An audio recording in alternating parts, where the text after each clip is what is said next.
भेड़िए और सारस की कहानी। एक जंगल में एक दुष्ट और लालची भेड़िया रहता था। एक दिन उसने एक हिरण का शिकार किया। शिकार के बाद पर वह अपने लालच पर नियंत्रण नहीं रख पाया और जल्दी जल्दी उसे खाने लगा। इस जल्दीबाजी में एक हड्डी उसके गले में अटक गई। हड्डी अटक जाने पर वो बहुत परेशान हो गया। अब उससे न कुछ खाते बन रहा था, न ही पीते। उसने बहुत कोशिश की कि किसी तरह हड्डी उसके गले से निकल जाए, लेकिन सारी कोशिश बेकार गई। अंत में उसने किसी से सहायता लेने का विचार किया। वो सोचने लगा कि ऐसा कौन है जो उसके गले से हड्डी का टुकड़ा निकाल सकता है। कुछ देर सोचने पर उसे सारस का ध्यान आया। सारस की लंबी गर्दन और चोंच थी। वो उसके मुंह में अपनी चोंच घुसाकर आसानी से हड्डी निकाल सकता था। बिना देर किए भेड़िया सारस के पास पहुंचा और बोला, सारस भाई, मेरे गले में एक हड्डी अटक गई है, क्या तुम अपनी चोंच से वो हड्डी निकाल दोगे? मैं तुम्हारा बहुत एहसानमंद रहूंगा और तुम्हें उचित इनाम भी दूंगा।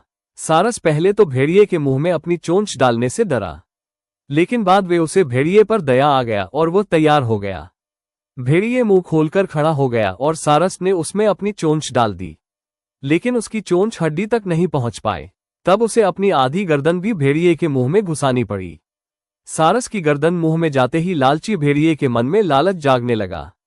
उस सोचने लगा कि यदि मैं इसकी लजीज गर्दन को चबा पाता तो मजा आ जाता, लेकिन उस समय उसे अपने गले में फंसी हड्डी निकलवानी थी, इसलिए वो मन मारकर रह गया। कुछ ही देर में सारस ने उसके गले से हड्डी निकाल दी। हड्डी निकलते ही भेड़िया जाने लगा। न उसने सारस को धन्यवाद दिया न ही इनाम। सारस ने उसे रोककर कहा, मेरा इनाम कहाँ है? तुमने कहा था कि तुम इस काम के बदले मुझे इनाम दोगे।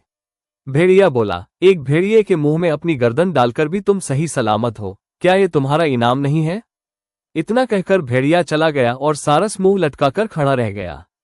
सीख, लालची और दुष्ट व्यक्ति से कभी कृतज्ञता या पुरस्कार की अपेक्षा नहीं करनी चाहिए।